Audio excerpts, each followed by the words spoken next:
Hi, my name is Brent Cadler. Welcome to the channel. The bearings on my rear axle are toast. I'm going to change them. I'll take this time to show you what it's like to put that rear axle in and out.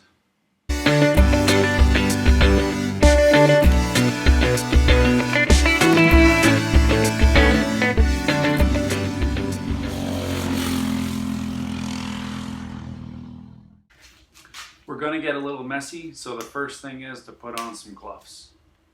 Next, we're going to take off the wheels and hubs. If you can, just undo the bolt on the hubs and the wheel can stay with it. Take out the key from the axle and put it somewhere safe. Then just repeat on the other side. Now that the wheels and hubs are off, the next best idea would be to take off the exhaust. Everyone's exhaust is mounted a little different, but mine comes off with just 2 bolts on the bottom. For this next part, you're going to need safety glasses and a little bit of arm strength. The springs that come off are right here, and you're going to have to pull pretty hard, so make sure your eye protection is on in case the spring goes flying.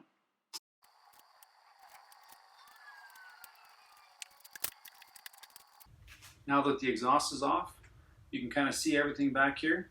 We're going to plug the back of the motor with the rag so nothing gets in the exhaust. We're going to start loosening the bolts on the brakes as well as removing the chain and sprocket.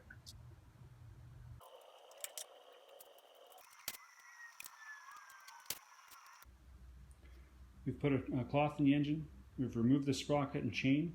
Now I've just gone through and loosened off these top bolts on the bearings. That just lets the bearings maneuver a little bit. You can see this one over here. And I've loosened off the brake. And the sprocket mount. The next step is going to be to oil all of this stuff and to push the axle through.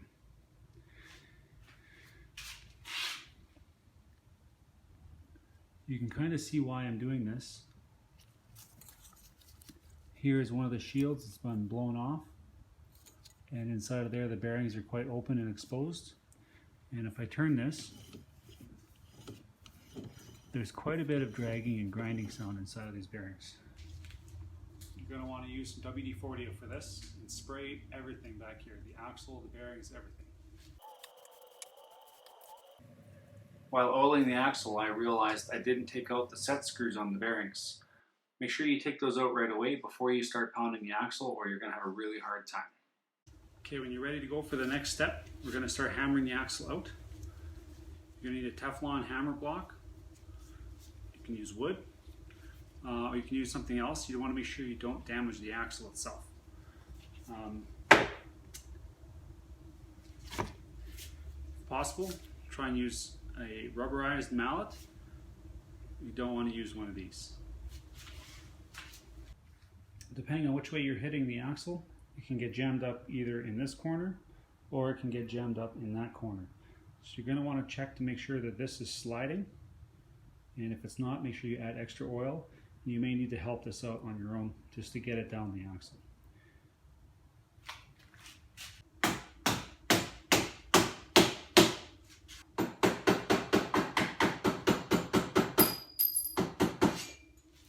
If you're having a hard time, you can wedge a screwdriver in, and that'll help kind of open up the clasp and lets it move a lot more free. I'll be honest, this part can really suck. It might take a lot of effort and coaxing to get that axle through, especially if it's damaged or there's any dings or scratches in the axle at all. Just take your time, get some help if you need it from an extra person. One person hammering, one person pulling can make a big difference. Pay special attention around the brakes just so you don't jam them in there too tightly and cause damage to your rotors or anything in the brakes. I pay a little extra attention in the brake area, and once that rotor's off, then you can go a lot harder on the bearings. Once the brakes are out of the way, I was able to pull on the axle and slide it right out. Okay, now it's time to pull the bearings out. I'm going to remove this one. Remember that when you take this one out, you're affecting the seat bar as well as the brakes. So there's a little bit more going on here, so just keep track of where everything is and all of your spacers and stuff. You want to keep it the same unless you're deliberately making changes. On this side it's a little bit easier, just from, again, remember your seat bar.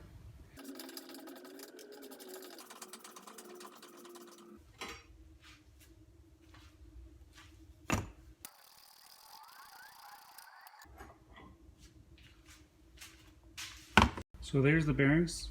As you can see, they're quite nasty. They're definitely due for a change. This one doesn't even have a shield anymore. And none of them, that one turns pretty good.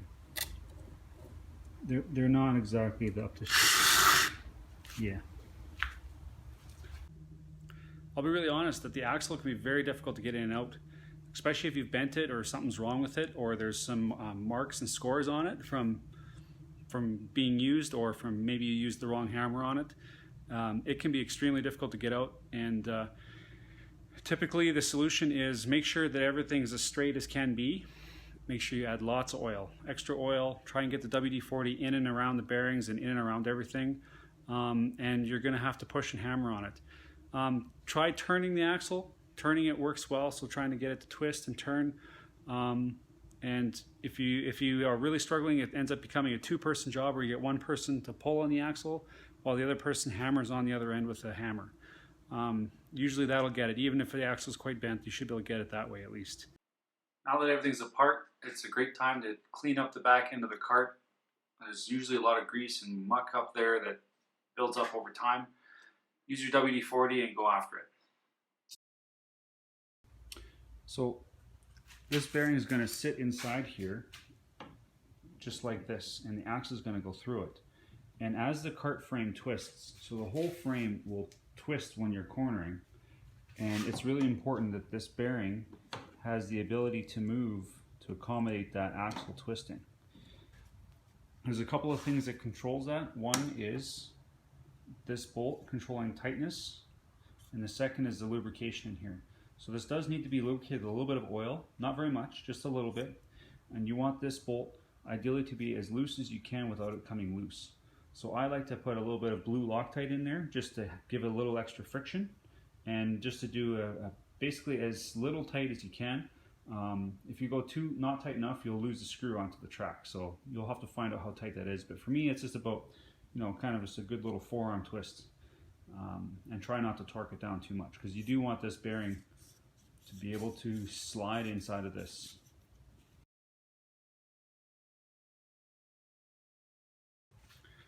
Okay, so we got the bearings in and everything's back more or less the way it's supposed to be. At this point, you just want to keep all the bolts relatively loose, because the axle needs to get in and you don't want everything to be all binded. It's got to be perfectly level.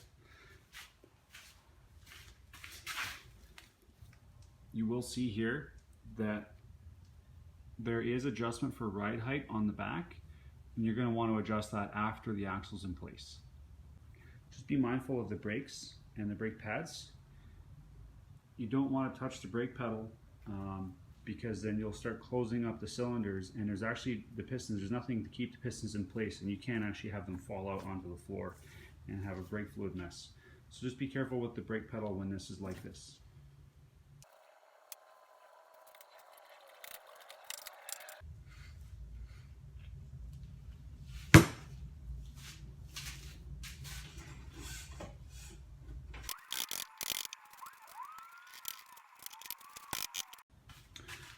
Okay, now the axle's in place. We're going to make sure it's relatively at the right spots. You don't have to be exact for this.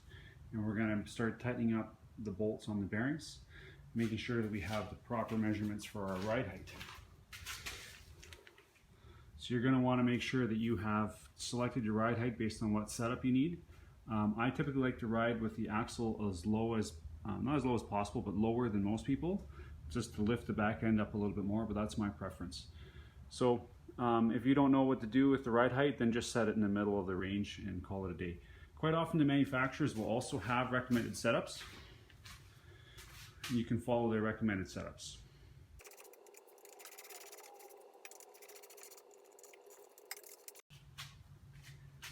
Okay, so the bolts are all tight. We have to make sure the level is exactly where we want it. So we want to do equidistant. So the distance from here to the end of the axle.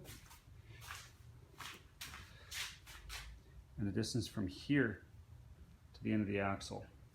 So that distance and this distance should be exactly the same so that your axle is nice and centered. Another thing about axles, you'll see this one is marked with an M20. That is the stiffness of the axle. And if you go online, you'll see that there's many different axles for different stiffnesses. So if you are going to make some setup changes, now's a good time to do it, where you can change the stiffness, and it has a bunch of impacts on your handling.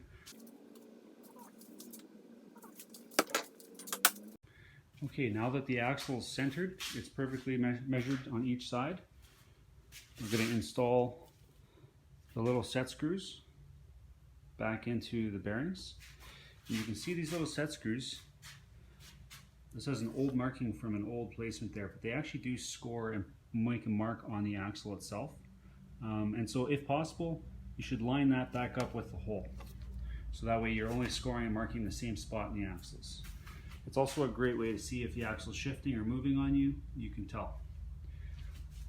So we're going to put 3 in this bearing. We're going to put 3 in this bearing, and we typically don't put any in this bearing. Some guys will run them here, but you don't need to. One other thing about this is that you're going to want to make sure that they're tight. As I described in an earlier video, as tight as you can get them without damaging them, and you're going to want to Loctite them up. You can use any kind of blue Loctite. So you want to use the non-permanent Loctite, and make sure you get a good coating of that in there.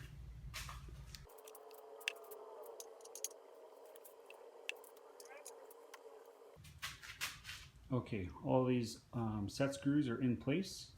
We're going to do a couple things. One is I'm going to remove these bolts, put a little bit of blue Loctite, and then just go medium tight on them, just not very much, because I do want that bearing to be able to shift in there.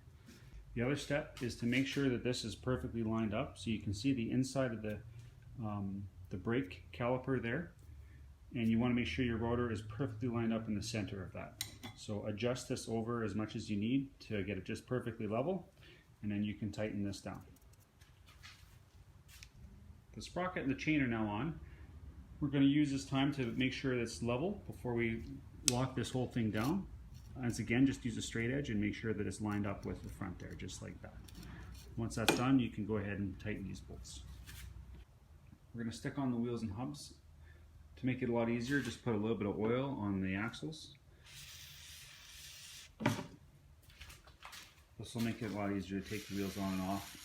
Hubs get changed quite a bit at the track if you want to change your handling and setup, so it's good to keep them nice and lubricated. When it's time to attach your wheels and hubs, you want to measure the width of your wheels. Just take a tape measure, stick it right through the axle. You can see it pokes out on the other side. And it's much easier to do this with 2 people. You get one person just to hold the outside of the wheel with the tape. And on the other side, you can take your measurement. Make sure that your wheels are at the correct width, as well as keeping your spacing on the axle correct. You don't want all your axle straight, but then your wheels shifted off. So try to keep your wheels centered on the axle, as well as at the correct dimensions for your setup. These bolts on your hubs should be extremely tight, very, very tight. If they're not as tight as they can be, then you will have your hubs slip on your axle. So that's it. The axle's been out and back in, and everything's set for the race. I hope you guys enjoyed the video and learned a couple things, and we'll see you in the next one.